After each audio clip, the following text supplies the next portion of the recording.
Hello അതെ ഞാൻ guest ഹൗസിലുണ്ട്. എടാ ഇന്ന് 10:15 ഫസ്റ്റ് ഷോ. നിങ്ങളൊരു കാര്യം ചെയ്യും, നിങ്ങൾ കുറച്ച് ആൾക്കാരെയും കൂട്ടി തിയേറ്ററിലേക്ക് ചെല്ല്. എന്നിട്ട് എങ്ങനെയെങ്കിലും സിനിമ കാണാൻ നോക്ക്. ടിക്കറ്റ് എടുക്കാൻ പൈസ ഇല്ലേ? എടാ പൈസ ഇല്ലെങ്കിൽ തിയേറ്ററിന്റെ പുറത്ത് നിർത്ത്. അപ്പൊ ആൾക്കാരെല്ലാം ടിക്കറ്റ് കിട്ടാൻ നിൽക്കുകയാണെന്ന് മറ്റുള്ളവർ തെറ്റിദ്ധരിച്ചോളൂ. എങ്ങനെയെങ്കിലും ആൾക്കാരെ കയറ്റാൻ നോക്ക്. ആ പുതിയ നായകനാണെന്നേ. അവന്റെ ഫ്ലെക്സ് അവിടെ പോയി. പാലഭിഷേകം നടത്തണ്ട, പറ്റുമെങ്കിൽ ഒരു ചായ മേടിച്ചതിന്റെ മേത്തോടെ അവന്റെ മുഖം കാണാതിരിക്കുമല്ലോ. അത് തന്നെ. അല്ലു അർജുന്റെ ബാക്കിലേക്ക് വെച്ചോ കേട്ടോ. എങ്ങനെയെങ്കിലും ആളെ കയറ്റാൻ നോക്കിയിട്ട് പടം കണ്ടിട്ട് എന്നെ വിളിക്കണം. എന്നാലേ എനിക്കൊരു മനസമാധാനം വരുള്ളൂ. നിനക്കറിയാല്ല, എന്റെ ഭാര്യ പ്രസവിക്കാൻ വേണ്ടി ഹോസ്പിറ്റലിൽ കിടക്കുക. അതിന് ടെൻഷനൊന്നും വേറെ. ഈ പടം വിജയിച്ചില്ലെങ്കിൽ സത്യം പറഞ്ഞ ഞാൻ തൂങ്ങിച്ചാകും. എനിക്കിനി ഒന്നും പറയാനില്ല. നീ വിളിക്കണേ. Okay okay.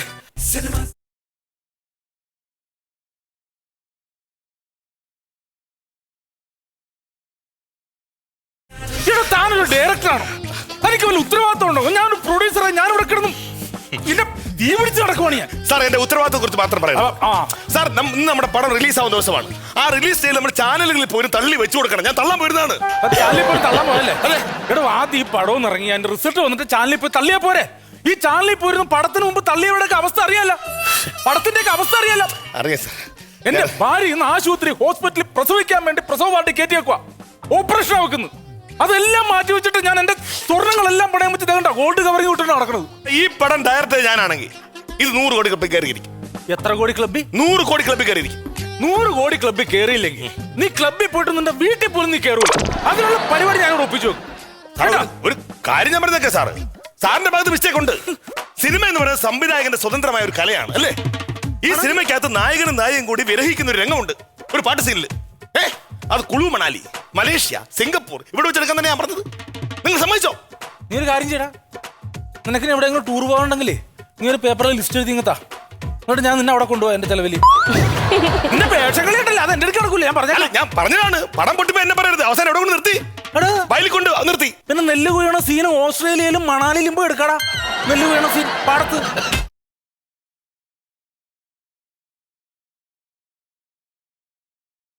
വരൂ വരൂ വരൂ വരൂ, ഇവിടെ വന്ന് നിൽക്കൂ.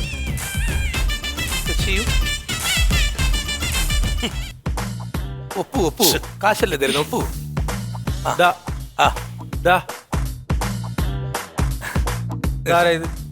ആരേത്? ടച്ചപ്പ് പോയി. എന്തോ ടച്ചപ്പ് പോയി. കാരവാൻ വേണോ?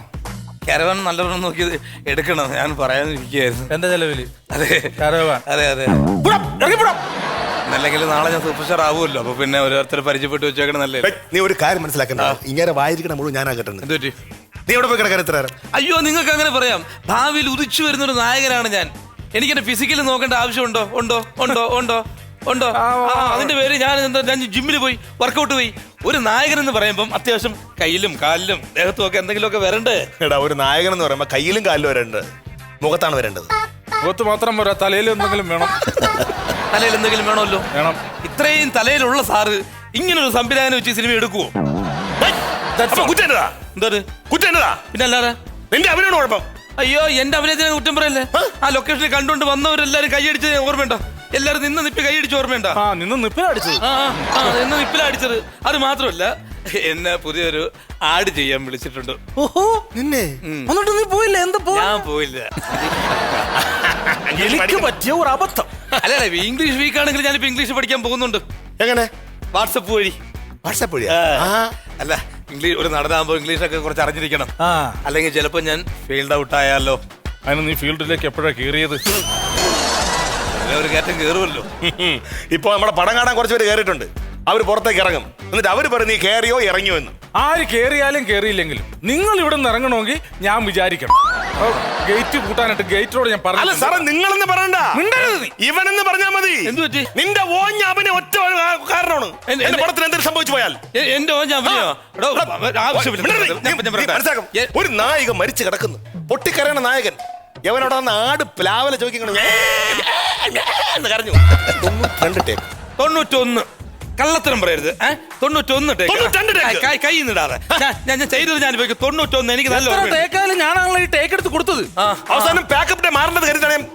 മനസ്സമാധാനമില്ല, സംതൃപ്തിയിലാണ് ആ പടം പാക്ക് ചെയ്തത്. അറിയാം, കൂടുതൽ സംസാരിക്കാൻ ക്യാമറയുടെ മുന്നിൽ കയറി എന്ന് പറയുന്ന ഡയറക്ടർ ഞാൻ ആദ്യമായിട്ടാണ് കാണുന്നത്.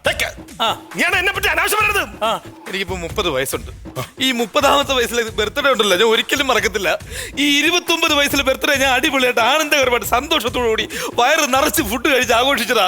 30ാമത്തെ ബർത്ത്ഡേ ഉണ്ടല്ലോ നിങ്ങളുടെ ഈ ലൊക്കേഷനിൽ ഈ ഓഞ്ഞ ലൊക്കേഷനിൽ കിടന്ന് പട്ടിണിയായിരുന്നു ഞാൻ. പട്ടിണി എന്നാ പട്ടിണിയാണ് നിനക്ക്?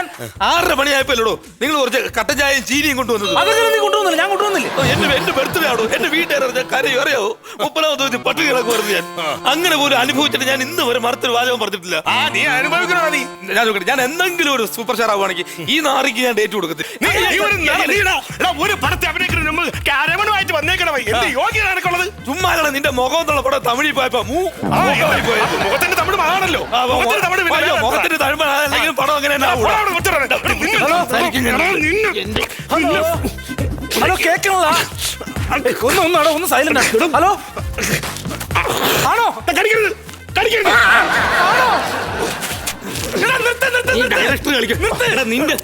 നിന്റെ ചില്ലിട്ട് വെച്ചേക്കുന്ന ഫോട്ടോ ഞാൻ കാണണോടാ. നമ്മുടെ സിനിമയുടെ ഫസ്റ്റ് ഷോ കഴിഞ്ഞു. Cinema hit, super hit, super hit.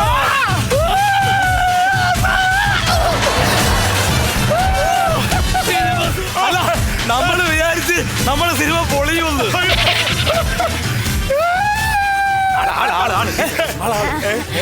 ആരാ മനസ്സിലായില്ല? സർ, ഞങ്ങൾ ചാനലിൽ നിന്ന് വന്നിരിക്കുകയാണ് ഇന്റർവ്യൂവിന് വേണ്ടിയിട്ടായിരുന്നു. ഏത് ചാനലാണ്? ഞങ്ങള് ഡയറക്ടറാണോ? ശരി സർ. സർ, ഞങ്ങൾ വന്നിരിക്കുന്നത് ചമ്പാവരി ചാനലിൽ നിന്നാണ്. ആണോ? ശരി, നമുക്കൊന്ന് സെറ്റ് ചെയ്തിട്ടിരിക്കാം. സർ ഇരിക്കും സർ. ഞാനാണ് ഇതിന്റെ പ്രൊഡ്യൂസർ. ഇരിക്കൂ, ഇരിക്കൂ. അല്ല, ഞങ്ങളിപ്പോ 1-2 ഇന്റർവ്യൂ കഴിഞ്ഞതേ ഉള്ളൂ. ആണോ? ശരി, ഓക്കെ ഓക്കെ. ക്ഷീണമായിരുന്നു. എന്നാലും തുടങ്ങാം. റെഡി അല്ലേ? ഓക്കെ. ചമ്പാവരി ചാനലിന്റെ ഇന്നത്തെ ഈ ഒരു സിനിമ വിശേഷങ്ങളിലേക്ക് നമുക്ക് കടക്കാം. നമ്മളിപ്പോ ഇരിക്കുന്നത് വെരിക്കോസ് വന്ന കുര്യാക്കോസ് എന്ന സിനിമയുടെ വിശേഷങ്ങൾ പങ്കുവയ്ക്കാനാണ്. നമ്മുടെ കൂടെ ഡയറക്ടർ, പ്രൊഡ്യൂസർ, നായകൻ ഇരിപ്പുണ്ട്. നമുക്ക് വിശേഷങ്ങൾ ചോദിച്ചറിയാം. സർ, ഞാൻ ചോദിക്കട്ടെ, ഡയറക്ടർ എന്ന നിലയിൽ ഒരു സിനിമ അതിന്റെ വിജയം എന്ന് പറയുന്നത് ഡയറക്ടറുടെ കലയാണോ അതോ ഈ കൂട്ടായ്മയുടെ വിജയമാണോ? സിനിമ വിജയിച്ചു കഴിഞ്ഞാൽ അത് കൂട്ടായ്മയുടെ വിജയമാണ്. സിനിമ പരാജയപ്പെട്ട ആ സംവിധായകന്റെ കല. പക്ഷെ അത് നമ്മൾ അംഗീകരിക്കില്ല കേട്ടോ. നമ്മൾ പരാജയപ്പെട്ട നമ്മുടെ എല്ലാവരും ഉത്തരവാദിത്വം. ഒരിക്കലും ഒരു സംവിധാനം നമ്മൾ ഒറ്റപ്പെടുത്താൻ പാടില്ല. തീർച്ചയായും തീർച്ചയായും അതൊരു വലിയ മനസ്സാണ്. എന്തായാലും സർ പ്രൊഡ്യൂസർ ആണല്ലോ ഈ സിനിമയുടെ. അപ്പോ ആ ഒരു പ്രൊഡ്യൂസർ എന്ന നിലയ്ക്ക് സാറിന് ഈ സിനിമയെ കുറിച്ച് എന്താണ് പറയാനുള്ളത്? സിനിമകള് ഒരുപാട് ഞാൻ വാച്ച് ചെയ്യാറുണ്ട്. ഇദ്ദേഹത്തിന്റെ തന്നെ 4 സിനിമ ഞാൻ കണ്ടു. നല്ല സിനിമയാണെന്ന് എനിക്ക് ബോധ്യം വന്നതിന് ശേഷം ഞാൻ സത്യത്തിൽ ഏൽപ്പിക്കുകയായിരുന്നു. അതേപോലെ തന്നെ ഇദ്ദേഹത്തെയും ഞാൻ ഏൽപ്പിക്കുകയായിരുന്നു. ഈ സിനിമ അങ്ങോട്ട് ഞാൻ കൊടുക്കുകയായിരുന്നു. സാറിന് സംബന്ധിച്ചിട്ട് ഇന്ന് വരെ നമുക്ക് ആ ഒരു പ്രഷർ സാർ തന്നിട്ടില്ല എന്നുള്ളതാണ് എനിക്കൊരു വിശ്വാസം. ഫ്രീ ആയിട്ട് വർക്ക് ചെയ്ത ഒരു സിനിമയാണ്. ഞാൻ എന്ത് പറഞ്ഞാലും ഇപ്പൊ തന്നെ എന്റെ ഒരു സോങ് സീക്വൻസ് ഉണ്ട് കേട്ടോ. നായകനും നായികയും തമ്മിൽ വളരെ ഇന്റിമസി ആയിട്ട് അഭിനയിക്കുന്ന ഒരു സീൻ ഉണ്ടായിരുന്നു. അപ്പൊ സാറിന് ഒരു നിർബന്ധം, മലേഷ്യയിൽ വെച്ചെടുക്കാം, കുളു മണാലി വെച്ചെടുക്കാം, എവിടെ വെച്ചോ എടുക്കാന്ന് പറഞ്ഞു. പക്ഷെ ഞാൻ പറഞ്ഞു, സാർ പച്ചപ്പ് പിടിച്ച ഒരു പ്രദേശമാണ് എനിക്ക്. ടിക്കറ്റും വിസയും എടുത്തു വെച്ചിട്ടാണ് സോറി സാർ, അത് ക്യാൻസൽ ആയിട്ട് കുറച്ച് പൈസ പോയിട്ടുണ്ട് സാർ. അല്ല, അങ്ങനെ ഒരു മനുഷ്യനാണ് അദ്ദേഹം. ആണല്ലേ സാർ? എനിക്കൊരു സംശയം ഞാൻ ചോദിച്ചോട്ടെ. ഇദ്ദേഹം അല്ലായിരുന്നു നായകനായിരുന്നെങ്കിൽ സാർ ഈ സിനിമയിലേക്ക് പൃഥ്വിരാജിനെയോ ആസിഫ് അലിയോ ആണോ സെലക്ട് ചെയ്യായിരുന്നത്? ഞാൻ ഈ സിനിമ ഉപേക്ഷിക്കുമായിരുന്നു. ആണോ സാർ? ഇദ്ദേഹം അല്ലാതെ മറ്റൊരാളെ എനിക്ക് ചിന്തിക്കാൻ പോലും പറ്റില്ല. എനിക്കും ഞാൻ ആ പൈസ ഇറക്കൂല. Thank you sir. ഈ സാർ പറഞ്ഞതുപോലെ താങ്കൾ ഒരു പുതുമുഖമാണ് ഈ സിനിമയിലെ. ആദ്യമായിട്ടാണ് സിനിമ അഭിനയിക്കുന്നത്. അപ്പോ ഈ ലൊക്കേഷനിൽ വന്നപ്പോ ആദ്യമായിട്ട് അഭിനയിച്ചപ്പോ ഉണ്ടായ അനുഭവത്തെ കുറിച്ചൊന്ന് പറയൂ പ്ലീസ്. സത്യം പറഞ്ഞ ഒരു കളിപ്പാവയായിരുന്നു, സംവിധായകന്റെ ഒരു കളിപ്പാവയായിരുന്നു. ഞാൻ ആദ്യമായിട്ട് വന്നതാണെങ്കിൽ എനിക്ക് ആ ടെൻഷൻ തന്നിട്ടില്ല. ഇനി ഒരു നായിക അങ്ങനെ മരിച്ചു കിടക്കുമ്പോൾ ഞാൻ കരയണ ഒരു സീനുണ്ട്. വേറെ ആരെങ്കിലും ആയിരുന്നെങ്കിൽ 10-90 89 എടുത്തേനെ. അല്ല 91, കറക്റ്റ് 91 അത്രയെങ്കിലും എടുക്കേണ്ടി വരുമായിരുന്നു. പക്ഷെ ഇത് ഇദ്ദേഹം ഉണ്ടല്ലോ, ഒറ്റ ആ വന്ന് നായക മരിച്ചു കിടക്കുന്നു, ഇദ്ദേഹം വന്നിട്ട് ഇങ്ങനെ ചുണ്ട് കൊണ്ട് ഇങ്ങനെ ഒരു സാധനം കാണിച്ച് അവിടെ കണ്ടുവന്നൊരു മുഴുവൻ കരയുക. എന്നെ കെട്ടിപ്പിടിച്ചിട്ട് പറയാ, നീ പകതിനൊരു ഭീഷണിയാണ്. ഭയങ്കര ഒരു സന്തോഷമാണ്. എന്തായാലും ഞാൻ ചോദിക്കട്ടെ, ഈ ആദ്യമായിട്ട് അഭിനയിക്കുമ്പോ ലൊക്കേഷനിൽ വരുമ്പോ മറക്കാനാവാത്ത അനുഭവങ്ങൾ തീർച്ചയായും ലൊക്കേഷനിൽ അനുഭവം എന്ന് പറഞ്ഞു കഴിഞ്ഞാലും എന്റെ ബർത്ത്ഡേ, എന്റെ ബർത്ത്ഡേ എന്റെ ബർത്ത്ഡേ ഞാൻ ഇതുവരെ ഈ 30ാമത്തെ വയസ്സിലാണ് ഇത്ര ആഘോഷഭരിതമാക്കണത്. Okay simple. അതുവരെ നമ്മള് വീട്ടിലെ പായസം വെക്കുക, അല്ലെങ്കിൽ കേക്ക് മേടിക്കുക, അതെ. അങ്ങനെ ഒരു സംഭവം കണ്ടിട്ടുള്ളൂ. ബർത്ത്ഡേ ഇത്ര ആഘോഷപരമാക്കുന്ന ഒരു നിമിഷം ഈ ലൊക്കേഷനിൽ വെച്ചാണ്. അതിന്റെ ക്രെഡിറ്റ് വലിയ സാറിനും അതൊരു മറക്കാനാവാത്ത കുര്യാക്കോസിന്റെ എല്ലാ അനുഭവം. ടീം അംഗങ്ങൾക്കും ഉണ്ട്. Okay. കാരണം എന്ന് പറഞ്ഞാൽ ഒരു 3:30-4 മണിയാക്കണം വെളുപ്പിനെ. ഞാൻ അവിടെ നല്ല മയക്കത്തിലാണ്. Okay. നമ്മുടെ സ്റ്റാർ ഹോട്ടലാണല്ലോ. അപ്പൊ അവിടെ ഒരു മയക്കത്തിലിരിക്കുമ്പോ അന്ന് തട്ടുക തൊഴിലാര പ്രൊഡ്യൂസറും കഥമൊക്കെ തുറന്നിട്ട് എങ്ങനെ തുറന്ന് എനിക്കറിയില്ല. റിസപ്ഷന്റെ ആളെ വിളിച്ച് തുറന്നു എന്നെ തട്ടുക. ഞാൻ ഇങ്ങനെ നോക്കിയപ്പോട്ടല്ലോ കംപ്ലീറ്റ് മെഴുകുതിരി കത്തിച്ച് വെച്ചേക്കുക. ആ ഹോട്ടലിലെ കോറിഡോർ മൊത്തം ഇങ്ങനെ മെഴുകുതിരി ഇങ്ങനെ കത്തിച്ച് എന്നെ ഇങ്ങനെ ആനയിച്ചോണ്ട് പോയി. എനിക്ക് കിട്ടുന്നില്ല. ഇന്ന് എന്റെ ബർത്ത്ഡേ ആണെന്നുള്ള എനിക്ക് കിട്ടുന്നില്ല. ആണല്ലേ? ഹാളിലേക്ക് ഹാളിലോട്ട് വന്നപ്പോ ഒരു പൊട്ടിത്തെറി ബഹളോ. എനിക്ക് 4 അടുക്കിന്റെ ഒരു കേക്ക് ഇങ്ങനെ. അപ്പൊ അങ്ങനെ ഒരു കേക്ക് വെച്ചു. അത് ഒന്ന് അനുഭവിച്ചതും അല്ലെങ്കിൽ ലൊക്കേഷനിൽ വെച്ച് വാരി എന്റെ വായിൽ ആ മുളക് തേച്ച് ഇങ്ങനെ കേക്ക് ആ തേച്ച് ഇങ്ങനെ വായിലോട്ട് വെച്ച് ചില്ലെന്ന് പറഞ്ഞാൽ ചെയ്തോണ്ടായിരിക്കും ഇതെന്റെ മനസ്സിലെ ഇനി എത്ര ലൊക്കേഷനിൽ പോയാലും മറക്കാൻ പറ്റാത്തൊരു അനുഭവമാണ്. വെരിക്കോസ് വന്ന കുര്യാക്കോസ് എന്ന സിനിമ ലോകമാകെ കേരളമാകെ വളരെ സന്തോഷത്തോടു കൂടി ഏറ്റെടുത്തിരിക്കുകയാണ്. എന്തായാലും ഇനിയും ഒരുപാട് സിനിമകൾ താങ്കൾക്കും പ്രൊഡ്യൂസ് ചെയ്യാനുള്ള ഒരു അവസരം, താങ്കൾക്കും ഡയറക്റ്റ് ചെയ്യാനുള്ള അവസരം താങ്കൾക്കും ലഭിക്കട്ടെ എന്ന് ഞങ്ങൾ ആശംസിക്കുന്നു. എന്തായാലും സന്തോഷം. ഞങ്ങളുടെ ഈ ഒരു പ്രോഗ്രാം ഇവിടെ അവസാനിക്കുന്നു. നന്ദി, നമസ്കാരം. വീണ്ടും കാണാം. Okay, thank you sir. എല്ലാം താങ്ക് യു വെരി മച്ച്. ഒരു നായികയുടെ ചാൻസ് എന്തെങ്കിലും എന്നെ ഒന്ന് ഇടയ്ക്ക് കോണ്ടാക്ട് ചെയ്തോളൂ കേട്ടോ. ഓ, ഉറപ്പാണ്. നെക്സ്റ്റ് മൂവി എന്തെങ്കിലും ഉണ്ടെങ്കിൽ അല്ല എന്നും ഈ ചാനലിൽ കിടന്ന് കുത്തിമുറിയാതെ സിനിമയിലേക്കൊക്കെ വാ. അല്ല സാർ, പുതുമുഖ നായകന്മാർക്ക് അവസരം കൊടുക്കുന്ന ആളാണല്ലോ. തീർച്ചയായും സാർ എന്നെയും കൂടെ ഒന്ന് ഓർക്കേണ്ടത് ഈ പുഷ്പനെ പോലെ വിനായകനാണ് എപ്പോഴും. അതറിയാം സാർ. തീർച്ചയായും കോണ്ടാക്ട് ചെയ്യണേ സാർ.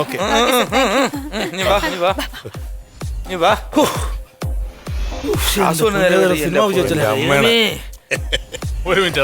ഹലോ, ആ എങ്ങനെയുണ്ട്? ഓക്കെ അല്ല അത് കുഴപ്പമില്ലെന്ന്. ഓക്കെ, ഏതായാലും ആളുണ്ടല്ലോ, പടം വിജയിച്ചല്ലോ, അത് മതി.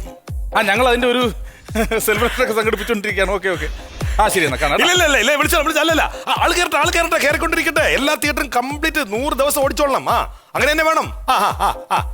ഞാൻ വേറൊരു കോള് വരുന്ന വിളിച്ചോളാം. കേറിയ കൈയടിച്ചായിരുന്നാ? ഞാൻ പറഞ്ഞ എന്നെ കാണിച്ചപ്പം പേപ്പറൊക്കെ വാരി അറിഞ്ഞല്ലോ. അതോ നമ്മുടെ പിള്ളേർക്കെല്ലാം കാണുന്നുണ്ട്. വൈകുന്നേരം പാർട്ടി ഉണ്ട്. ശരി, ഞാൻ വിളിക്കാം. ഒരു കോള് വന്നോണ്ടിരിക്കാം. എന്റെ പേരെഴുതി കാണിക്കണമല്ലോ, അത് മതി. ശരി, ഓക്കെ. ഞാൻ പറയാം. അവസരങ്ങൾ ചോദിക്കണ്ട. ഇപ്പോഴേ 2 ആഴ്ച കഴിഞ്ഞിട്ട് ചോദിക്കും. തിയേറ്റർ സാർ നമ്മള് പാരിപ്പള്ളി രേവതി തിയേറ്ററിൽ നിന്ന് വിളിക്കാം. അതെ, ഇതാര്? ഇത് ഒന്ന് സംസാരിച്ചാ. ഹലോ.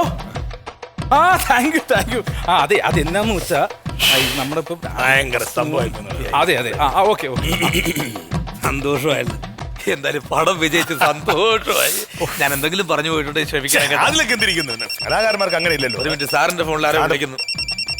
പ്രൊഡ്യൂസറെ എടുക്കണോ? വിജയിച്ചന്റെ കാര്യം പറയാനായിരിക്കും. ഹലോ, ആരാ? പ്രൊഡ്യൂസർ സദാശിവൻ സാറല്ലേ? അയ്യോ, സാറല്ല. സാറ് ഒരു വിജയാഘോഷത്തിൽ നിൽക്കുന്ന. എന്ത് ടീ കൊടുക്കല? എനിക്ക് സാറിനോട് അത്യാവശ്യമായിട്ട് ഒരു കാര്യം, ഒരു സന്തോഷ വാർത്ത പറയാനുണ്ടായിരുന്നു. ആരാ സംസാരിക്കുന്നത്? ഞാൻ ഹോസ്പിറ്റലിൽ നിന്നാണ് വിളിക്കുന്നത്. ഹോസ്പിറ്റലിൽ നിന്നാ? അതെ, സുഹൃത്താണ് പുള്ളിയുടെ. ഡോക്ടറാണ് ഞാൻ. പുള്ളിയുടെ ഭാര്യ പ്രസവിച്ചു, പെൺകുട്ടിയാണ്. ഭാര്യ പ്രസവിച്ച സാറിന്റെ? അതെ. ആണോ? അതെ. അയ്യോ, ഇരട്ടി മധുരമാണല്ലോ. എനിക്ക് സന്തോഷ വാർത്ത സാറിനോട് നേരിട്ട് പറഞ്ഞാൽ കൊള്ളാന്നുണ്ടായിരുന്നു. കൊടുക്കാം. സാറിന്റെ അടുത്ത് കൊടുക്കാം. ഒന്ന് കൊടുക്കും.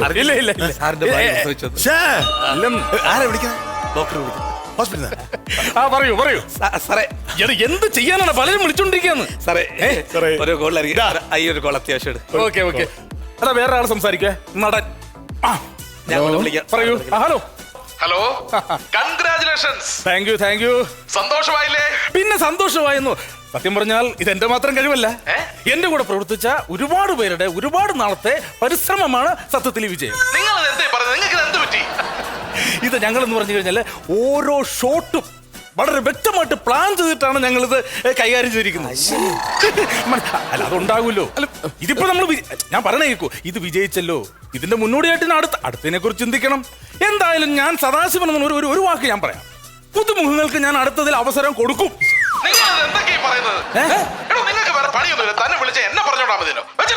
നീ ആരാണ് വെച്ചിട്ട് പോകാൻ പറഞ്ഞ? ഞാനൊരു പ്രൊഡ്യൂസറാണോ? പിന്നെ സാർ എന്തൊക്കെയാ സാർ ഈ പറയുന്നത്? ഏതോ ഒരു ആരാധകൻ വിളിച്ച് എന്നെ ചീത്ത പറയണമെന്ന്. എങ്ങനെ ഈ തുള്ളിക്കായിരിക്കും? ഇത് ആരാ വിളിച്ചറിയാമോ സാറിന്? ഇല്ല സാറിന്റെ ഭാര്യ ആശുപത്രി കിടക്കല്ലേ? ആ. അവിടെ നിന്ന് വിളിച്ചാ? സാറെ ഡോക്ടർ വിളിച്ചതാ. സാറിന്റെ ഭാര്യ പ്രസവിച്ചെന്നു പെൺകുഞ്ഞ്. അപ്പൊ ഞാൻ ഡോക്ടറോടാണ് ഇങ്ങനെയൊക്കെ സംസാരിച്ചേ